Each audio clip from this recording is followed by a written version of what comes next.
as a matter of fact, there was a bill that was ran through the House recently that would impact our freedom of speech and our freedom of assembly. So things like we're doing here today could potentially become illegal, and that is a very scary thing to me as well. So these are the civil liberties that we need to protect. They're rights. They're not options. They're not supposed to be voted on or voted down. These are things that we're supposed to have as absolutes in our society. And these are things that we can agree upon, regardless of whether you're Republican or Democrat. It makes no difference whatsoever.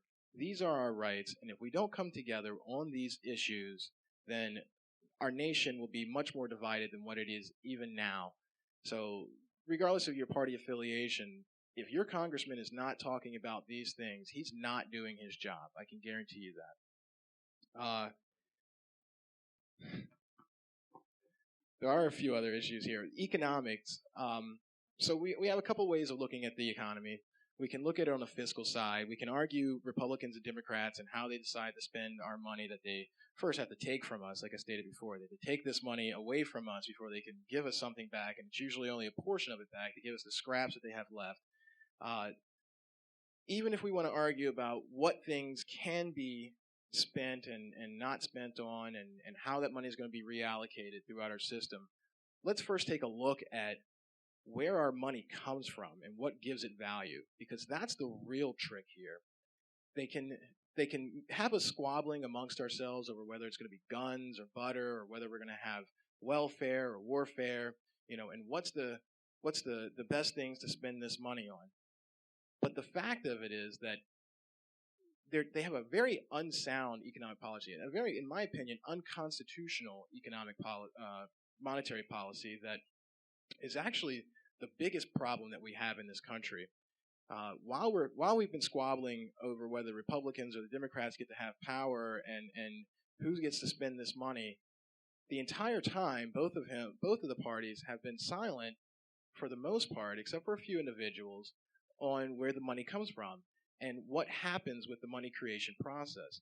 So as we've sat pretty much silent since the inception of our Federal Reserve for over just about 99 years now, we have allowed ourselves to really be in a very bad economic situation because our dollar has been devalued by these practices, these inflationary practices of the Fed. We now have our governor of the Federal Reserve, Helicopter Ben, just dropping money from the sky. Unfortunately, my opponent voted for the stimulus bill, which is only possible through this inflationary practice where the government's just going to print money. They're not even coming to us anymore and asking us for this money to give to someone else. They're just printing it on our behalf and forcing us to hold the bill. And the bill comes in the form of our gas prices going up, our bread prices going up, milk prices going up, the price of everything. Going to the back-to-school store, as my daughter is right now, to go purchase supplies has become more expensive because we have irresponsible people handling our money, and the Congress has shrugged his responsibility. Now, constitutionally, that's supposed to be a part of the Congress's deal, and that's what I would like to see happen again, is to have the Congress be able to control monetary policy instead of pawning it off to some people who have obviously been doing a very bad job. If they were doing a great job, we wouldn't be in the economy that we are today.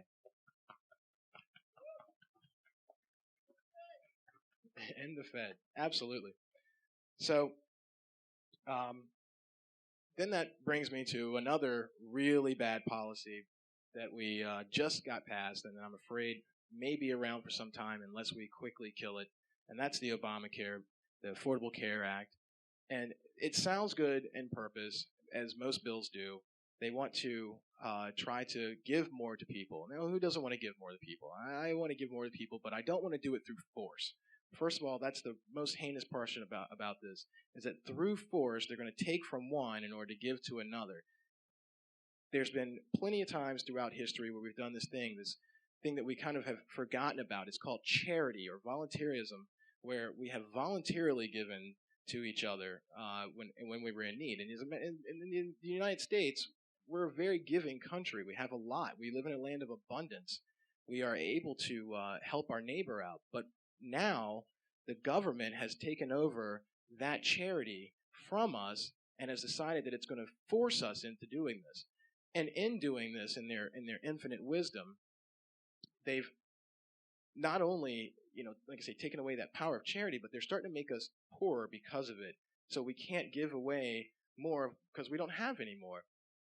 Not only, the charity portion aside, this bill is going to lead to a lot of really bad unintended consequences, or maybe, unfortunately, possibly intended consequences.